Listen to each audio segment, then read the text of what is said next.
প্রিয় শিক্ষার্থীবৃন্দ, তোমরা কেমন আছো? আশা করি সকলে ভালো আছো। ইনোভেটিভ ইংলিশ বিসিএস এক্সামিনেশন, অন্যান্য যে কোনো চাকরির পরীক্ষা সহ ইংরেজি প্রবাসীদের জন্য আবশ্যক হিসেবে ধরে নিয়ে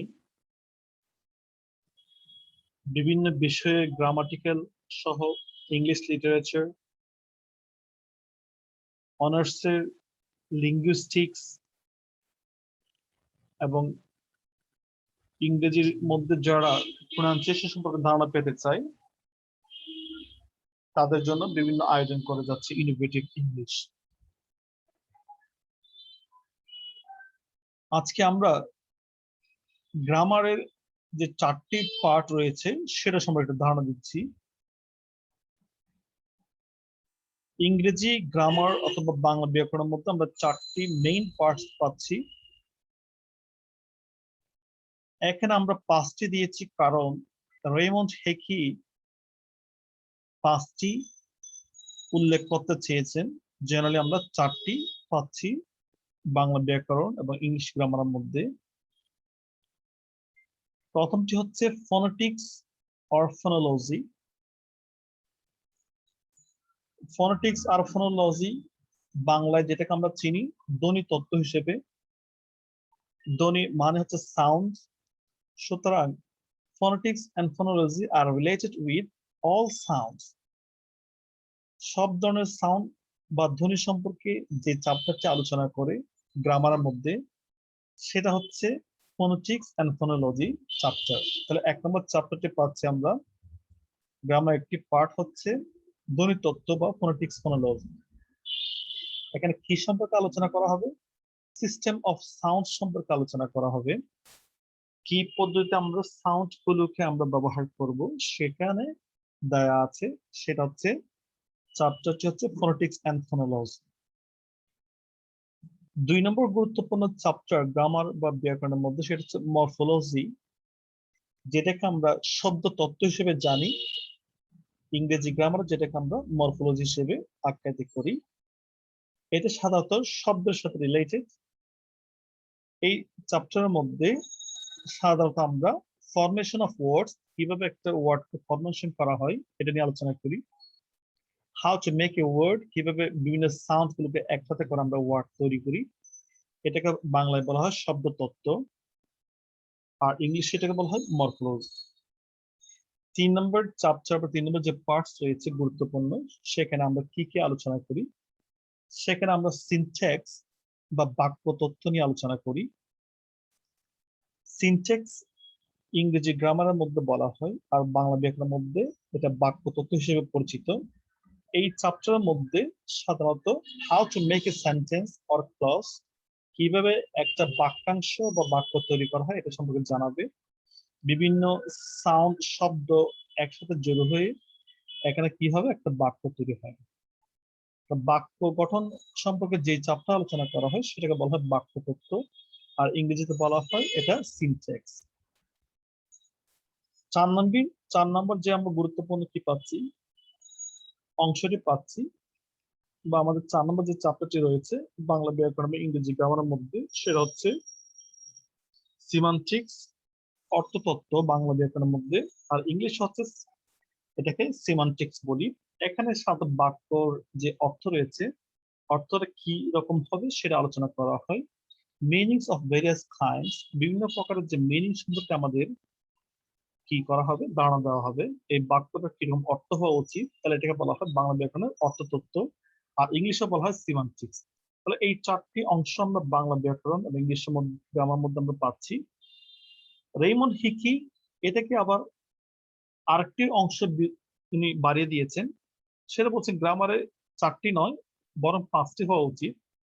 আরেকটি অংশ যেটা বাড়িয়ে দিয়েছেন সেটা হচ্ছে প্র্যাগম্যাটিক্স। প্র্যাগম্যাটিক্সটা হচ্ছে কি, এটাকে আমরা ল্যাঙ্গুয়েজ ইউজ হিসেবে চ্যাপ্টার হিসেবে বর্ণনা করছি, যেটা how to use a language, a particular language, একটা ভাষার কিরকম ব্যবহার হওয়া উচিত, এটাকে বলা হয় প্র্যাগম্যাটিক্স বা কৌশলিক যে বিদ্যা। যে একটা সেন্টেন্সের মিনিংস তো ঠিক আছে, কিন্তু একটা ভাষাগুলো কি হবে, যে কি হিসেবে আমরা ব্যবহার করি বিভিন্ন অঞ্চলে, সেটাকে আমরা যে পরিবর্তন হয়ে যায় এ সম্পর্কে আলোচনা করা হবে, সেটা হচ্ছে প্র্যাগমেটিক্সে। তাহলে আমরা ফন্টিক্স, ফোনোলজি, সিনট্যাক্স, সিমেন্টিক্স সম্পর্কে জানলাম। এগুলো সব ব্যাকরণে আছে এবং ইংলিশ গ্রামার অবশ্য আছে। কিন্তু আমরা প্র্যাগমেটিক্স সম্পর্কে আরেকটা ধারণা নেই। প্র্যাগমেটিক্স এটা জিনিসটা কি? The concern here is with the use of language in a specific situations. তাহলে আমাদের একটা নির্দিষ্ট অবস্থা ভেদে একটা ভাষা কিরকম ব্যবহার উচিত সেই সম্পর্কে ধারণা দিবে। এটা হচ্ছে অবস্থা ভেদে যে ধরনের অর্থগুলি হওয়া উচিত, যে ধরনের ভাষার ব্যবহার হওয়া উচিত, সেটাকে হচ্ছে আপনার প্র্যাগমেটিক্স। তাহলে প্র্যাগমেটিক্স নির্ভর করে ব্যবহারের উপর, আর সিমান্টিক্স নির্ভর করছে অর্থের উপর। অর্থ কিরকম হবে সেটা নিয়ে আলোচনা করবো সিমান্টিক্স, আর ব্যবহার কিরকম আলোচনা হবে প্র্যাগমেটিক্স এর মধ্যে। The meaning of sentence need not be the same in an abstract form and in practical use. একটা সেন্টেন্সের অর্থ কিন্তু একই রকম হয় না, যেটা আমরা সাধারণত একটা জায়গা অনুযায়ী শিখাই, কিন্তু অবস্থা ভেদে কিন্তু এটা পরিবর্তন হয়। একটা দন্তগত বিদ্যা অর্থ এটা কিন্তু অবস্থা বা আপনার বাস্তব ভেদে কিন্তু সেটা মতো নাও হতে পারে। প্র্যাকটিক্যাল ইউজের সাথে থিওরিটিক্যাল ইউজের একটা বিশাল পার্থক্য রয়েছে। একটা সেন্টেন্সের মিনিং কিন্তু থিওরিটিক্যাল মিনিং একটা হতে পারে, কিন্তু আসলে এটা প্র্যাকটিক্যাল ব্যবহার কিন্তু আরেকটা হতে পারে।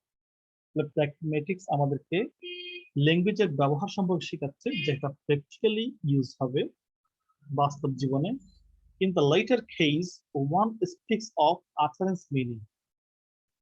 অনেক সময় আমরা দেখতে পাই একজন কিন্তু উপরের যে বাহ্যিক অর্থগুলো রয়েছে সেটা কিন্তু মানুষ সাধারণত ধরে নেই। The area of pragmatics relies strongly for its analysis on the notion of speech act, which is concerned with the actual performance of language. এখানে বারবার একটা জিনিস করতে চাচ্ছে, সেটা হচ্ছে প্র্যাকটিক্যাল ইউজ। যেটা ল্যাঙ্গুয়েজের প্র্যাকটিক্যাল ইউজ হবে, অ্যাকচুয়াল পারফরমেন্স অফ ল্যাঙ্গুয়েজ বা অবস্থা ভেদে যে অনুযায়ী অর্থ হওয়া দরকার, সেটাকে বলা হচ্ছে প্র্যাগমেটিক্স। এটা বইতে যাই লেখা থাকুক ওই অঞ্চলে বা ওই এলাকাতে, অথবা ওই ভাষার অ্যাকচুয়াল পারফরমেন্সটা কি ওই ভাষার মধ্যে, ব্যবহার সম্পর্কে আলোচনা করবে প্র্যাগমেটিক্স এর মধ্যে। This involves the notion of proposition, roughly the content of a sentence, and the intent and effect of an utterance. এখানে অনেকগুলো বিষয় জড়িত, কি কি বৈশিষ্ট্যগুলো আমরা এগুলো পরে আলোচনা করব। কিন্তু আমাদের যে মূল বিষয়টা ছিল সেটা হচ্ছে, আপনারা যদি গ্রামার এবং গ্রামারের বিভিন্ন বিষয় অনার্সের যে লিঙ্গুইস্টিক্স সাবজেক্টটা রয়েছে, জাতীয় বিশ্ববিদ্যালয়ের অনার্স থার্ড ইয়ারের লিঙ্গুইস্টিক্স সাবজেক্ট বিভিন্ন বিষয়গুলো জানতে চাইলে অবশ্যই আমাদের সাথে যোগাযোগ করতে পারেন। সো আমি মনে করি আপনারা যদি লিঙ্গুইস্টিক্স সম্পর্কে জানতে চান, you can contact with us, and we are from Innovative English. So আমি মনে করি আপনারা অবশ্যই ভালো করতে পারবেন। Thank you, best of lakh.